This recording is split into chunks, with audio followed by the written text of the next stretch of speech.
Hello. Okay, thank you for clicking on the video. We are looking at the Divine Feminine of the Priestess of Light Oracle. This is by Sandra Ann Taylor and Kimberly Weber. I love this deck. I have, for some reason, some connection to Egyptian and African arts. My family is South African. I am American born, but family is South African. And so I always love not only the art on these cards, but the colors. There's a lot of golds and reds on these cards, okay? And they make me extremely excited. There's also a lot of imagery that is connected to like big cats, and I love big cats. Big cats are one of my favorite animals. All big cats are like one of my favorite animals. And I say one because yeah, I love them all. Second only to horses. So anyway, enough about me. Let's talk about the Divine Feminine. So I am going to read the text from the book. This is card number 7, by the way. Super amazing. Also, my numbers videos are available. Well, 3 of them are.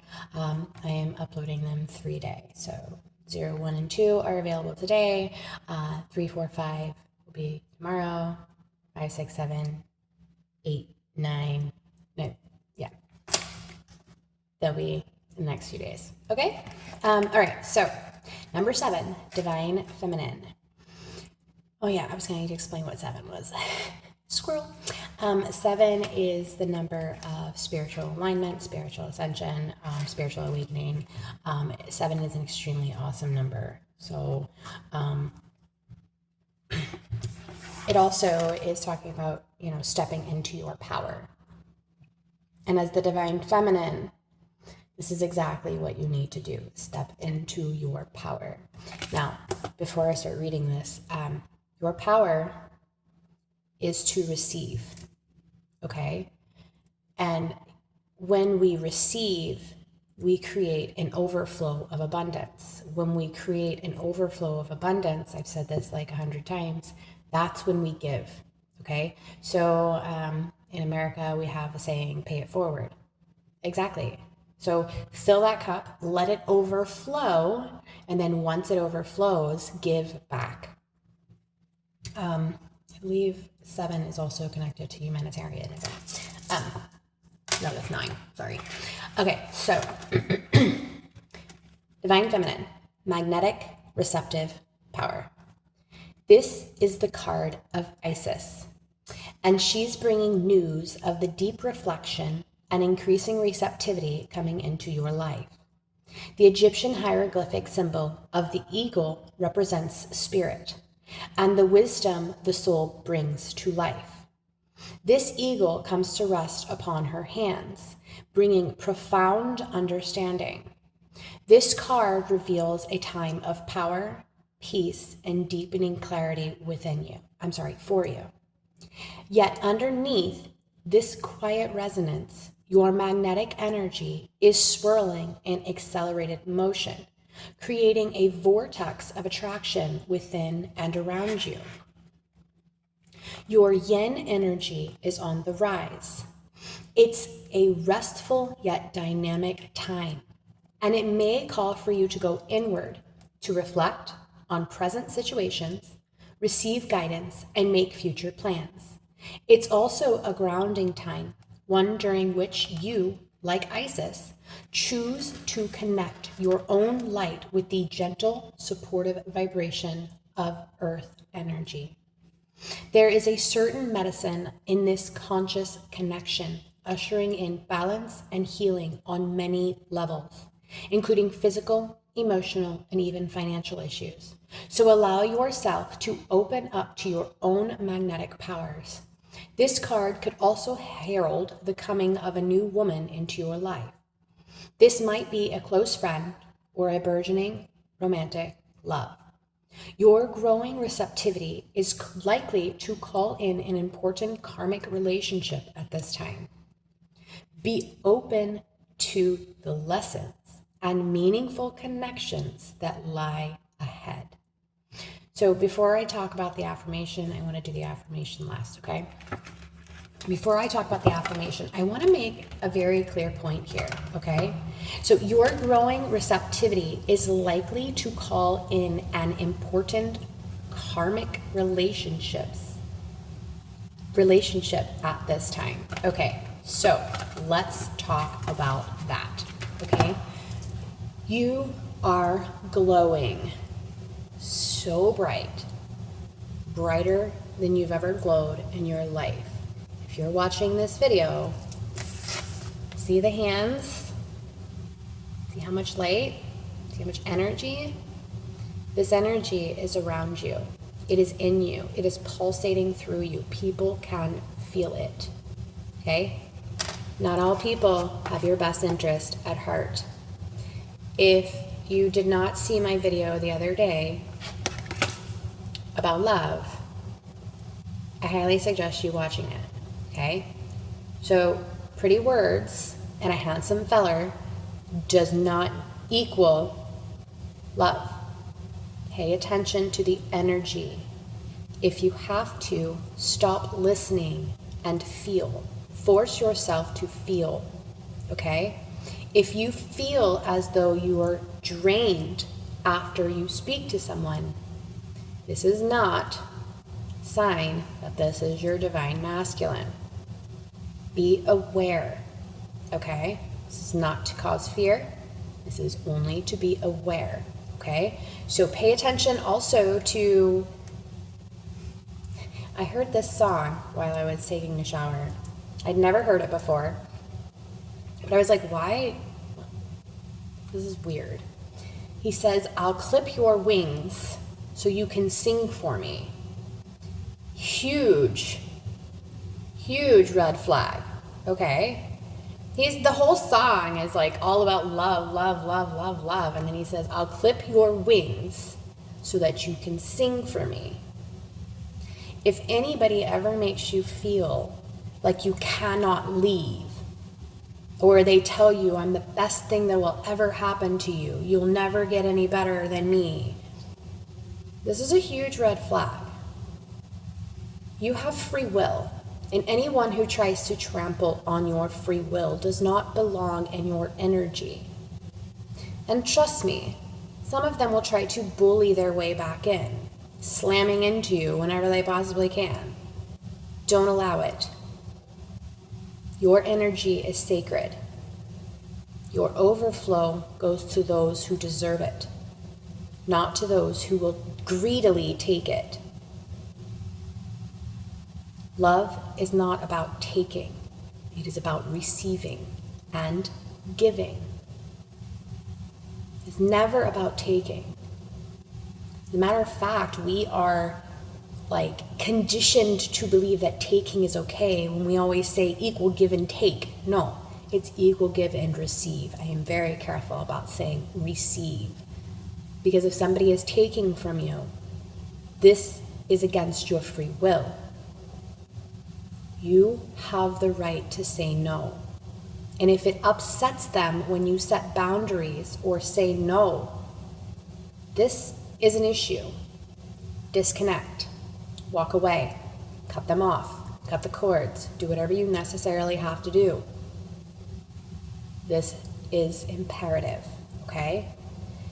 So, some of the imagery that I want to speak about on this particular card, especially since how it came up today, which is the night of the full moon in Cancer, and it is, I believe, called the buck moon, which is hilarious because guess what? There's a red moon right there in the sky, okay?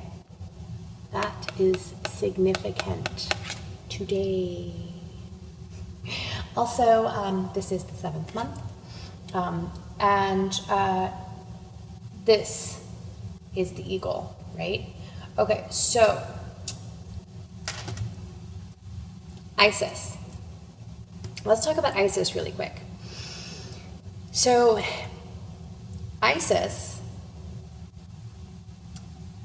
was the Egyptian goddess of magic. And there is a story that is connected to her and Amun-Ra. No one knew the name of Amun-Ra, because if they knew his name, it would reveal who he was, okay? He did not want anyone to know who he was. Well, Isis, being brilliant, knew exactly how to trap him, and so she did. She used his own blood in order to create a venom to basically kill him unless she reversed the spell. And in this way, she gained control over him. Now, I am not in any way whatsoever at all telling you to control anyone, because free will is our greatest gift. I don't care if you agree with me on that or not.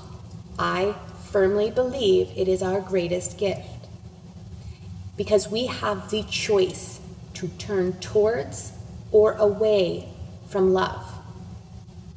If we choose to turn away from love, that is our free will choice. I do not hold it against anyone. Their choice is their choice. They have their own path. They have their own particular lessons that they have to learn. It is their choice to learn those lessons. I am the type of person that comes into people's lives to help them. And they have the choice to either turn towards love or turn away from love. Whatever their choice is, that's their choice. Free will should always be honored. Okay? If someone says no, that's a boundary. And to cross over that boundary is going against someone's free will. Okay? So, again, not in any way suggesting you do any kind of magic on anyone, because doing magic on other people to try to take away their free will, it's karma. That's all I'm going to say. Karma. Balance will always be restored, regardless of who you think you are, regardless of what status you think you have. Balance will always be restored. That is the way. When the pendulum swings this way, it will eventually swing back the other way. Balance. So, never try to walk over someone else, okay? As the divine feminine, we do not have to take. It is our divine right to receive. And if someone comes into your life and tries to take from you, they don't belong in your life. And if you try to take from someone else, you don't belong in their life, and you need to go back to the drawing board and start healing. Never ever try to bring someone into your life if you are not healing. No one is fully healed ever, because we always have things to overcome. There will be always lessons in our life, and when we think we're healed, we'll get slammed in the face, because that's arrogance, and that deserves karma, right? To sit there and say, oh yeah, I'm totally fully healed. Here comes the swinging door you didn't see to hit you, okay? So, while we are healing, you should be at least at, like, if we're on a scale of 1 to 10, you should be at least a 7. At least a 7 before you even start looking outward, okay? If you cannot confidently say, yes, on average, my life is a 7 out of 10 on the good side of things, not a 7 out of 10 in anxiety. If you have a 7 out of 10 in anxiety, honey, call me, because we got some things to work through, okay?